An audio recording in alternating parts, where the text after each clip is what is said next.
Assim, com maneira nós todos a feito o começamento, mundialmente a base de guerra preço sube e nós mire também tem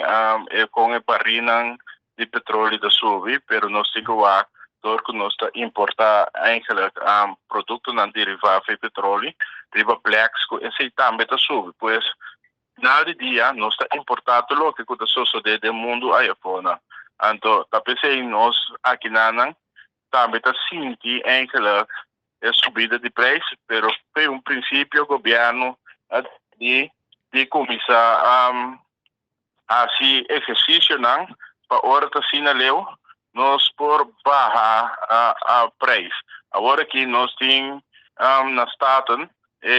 proposição para ganhar mandato ganhar conforme regra do governo afschrijven de tal forma que procedura para assinar baco 24 cent riba gasolina plus 24 cent riba diesel. E nós não aquela inana minha persona agora que está liderando o werkgroep Camila já acaba trabalhando assim não foi para bem cor nós por barra riba é outro componente também ou aqui com outro nós por assim para barra com montante de riba 20 cent. Então nós que tu vai fazendo exercício não para trazer alívio para a comunidade. Pero nós precisamos estar conscientes sim que o que está sucedendo no mundo está afetando nós, então um país chiquito maneira nós que depender de tudo o que nós está importar e nós também é sujeito na lógica que está sucedendo aí fora do mundo. Pois me também com nós também, apesar que tem guerra, apesar que o preço anda sube, nós se queda eigenlijk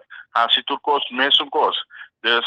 se tem 3 autos ou 2 autos dentro do gas, nós tudo que da cor mesmo coisa, seguimos mover mesmo coisa, então está afetar naturalmente pessoa o preço a subir e nós também nós também bem, pero como governo nós sabe nós tentaria e até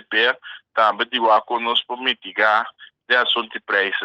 Então esse aí nós está sendo qual que nunca promete nós não a conhecer no Kosovo aqui que o governo não a toma certa decisão para baixar preço de combustível que está tem tempo também caminha em crise mundial que o preço vai assim alto. Então me quer que nós temos não tem crédito de lo que sim que está sucedendo apesar que o custo está virando caro.